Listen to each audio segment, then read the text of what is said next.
Assalamualaikum warahmatullahi wabarakatuh. Perkenalkan, nama saya Andi Saputra. Saya mahasiswa Universitas Yatsi Madani, Fakultas Teknologi dan Bisnis, Program Studi Ilmu Komputer. Oke teman-teman, jadi di video presentasi kali ini saya akan menjelaskan terkait 5 tahapan design thinking ya. Langsung aja kita ke pembahasannya ya. Di sini ada latar belakang. Design thinking muncul sebagai pendekatan pemecahan masalah yang berpusat pada manusia atau human centered approach. Metode ini dikembangkan oleh para desainer dan inovator seperti tim dari IDEO dan The Pop Stanford University untuk membantu menemukan solusi kreatif, efektif, dan inovatif terhadap berbagai permasalahan kompleks, baik di bidang bisnis, pendidikan, teknologi, maupun sosial. Berbeda dengan pendekatan analisis tradisional, design thinking mengembangkan logika, empati, dan juga kreativitas. Fokusnya bukan hanya pada hasil akhir, tetapi juga pada pemahaman mendalam terhadap kebutuhan pengguna serta proses eksplorasi ide yang terbuka dan interaktif. Dengan kata lain, design thinking membantu kita berpikir seperti desainer, yaitu memahami masalah dari sudut pandang pengguna, bereksperimen, dan menemukan solusi yang relevan serta dapat diterapkan secara nyata. Oke, itu latar belakangnya ya. Kemudian kita ke rumusan masalah. Di sini ada 5 rumusan masalah. Yang pertama, apa yang dimaksud dengan design thinking dan mengapa pendekatan ini penting dalam pemecahan masalah modern. Yang kedua, bagaimana latar belakang dan tujuan utama dari penerapan design thinking.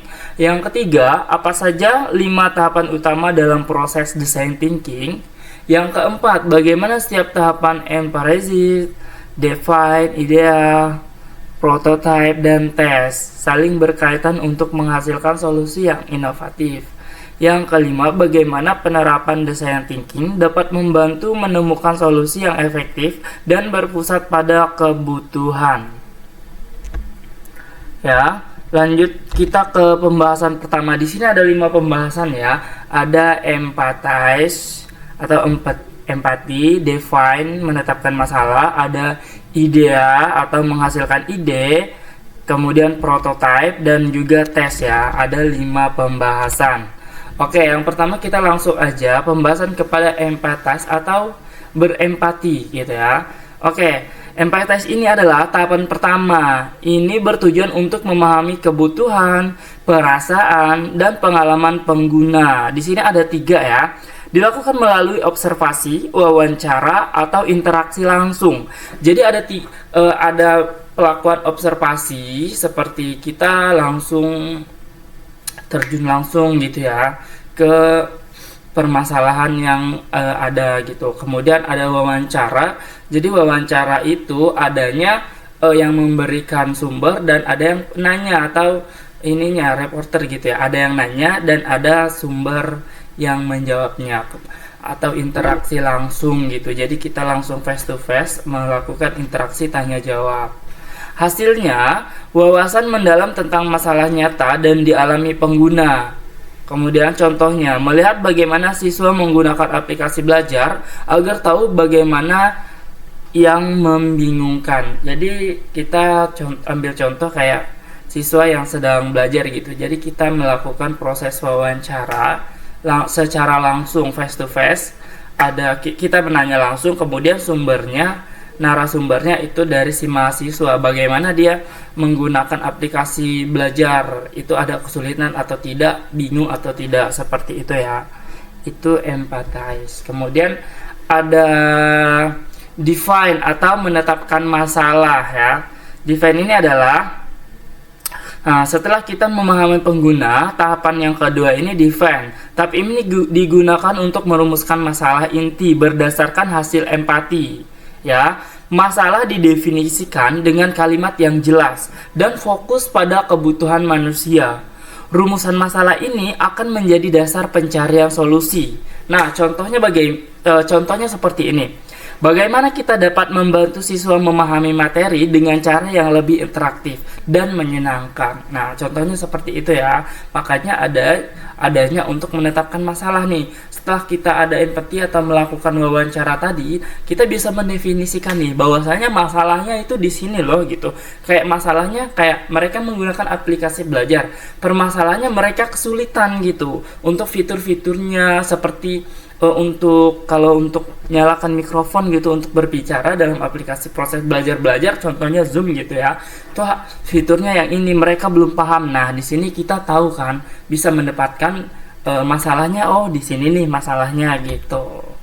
Kemudian ide ya, atau menghasilkan ide. Pada tahapan ini, tim mulai menghasilkan berbagai ide dan kemungkinan solusi tanpa batasan terlebih dahulu. Gunakan teknik brainstorming, mind mapping, atau scamper.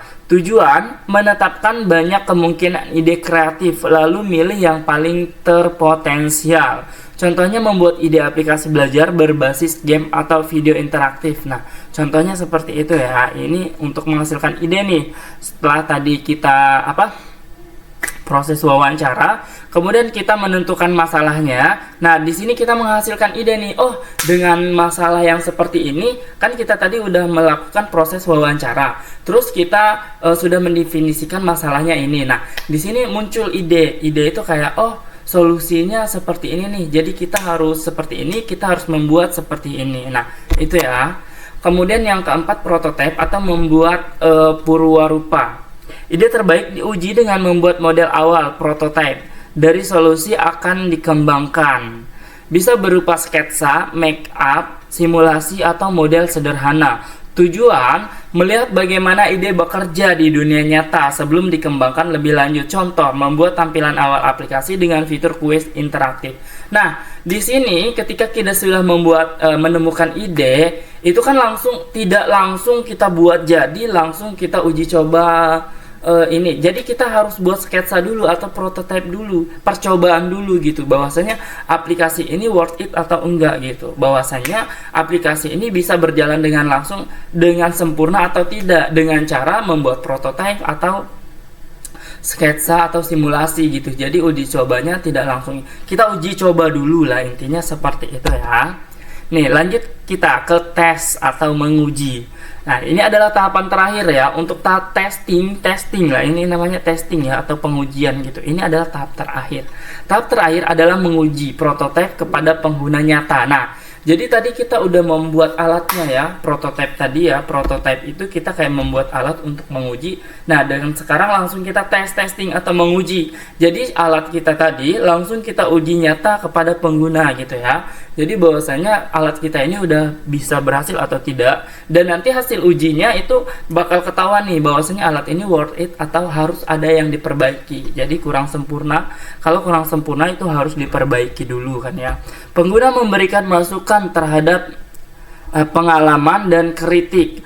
Hasil uji ini digunakan untuk memperbaiki dan menyempurnakan solusi. Prosesnya bisa berulang ke tahap sebelumnya jika ditemukan hal baru. Contoh, uji coba aplikasi ke beberapa siswa, kemudian memperbaiki fitur yang kurang efektif. Nah, jadi uji coba ini, aplikasi kita uji coba dulu nih ke beberapa siswa gitu. Tadi kan kita ingin membuat aplikasi belajar gitu ya. Jadi kita uji coba dulu nih ke beberapa mahasiswa, kita jalankan.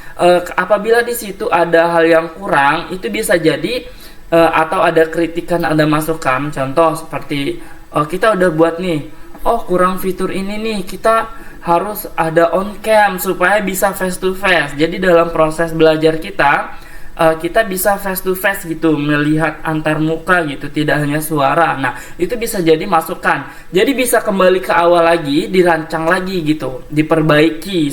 Gimana caranya supaya aplikasi ini sempurna dan nyaman, mudah digunakan, seperti itu. Itu adalah uji cobanya gitu. Nah, jadi itu adalah 5 tahapan ya.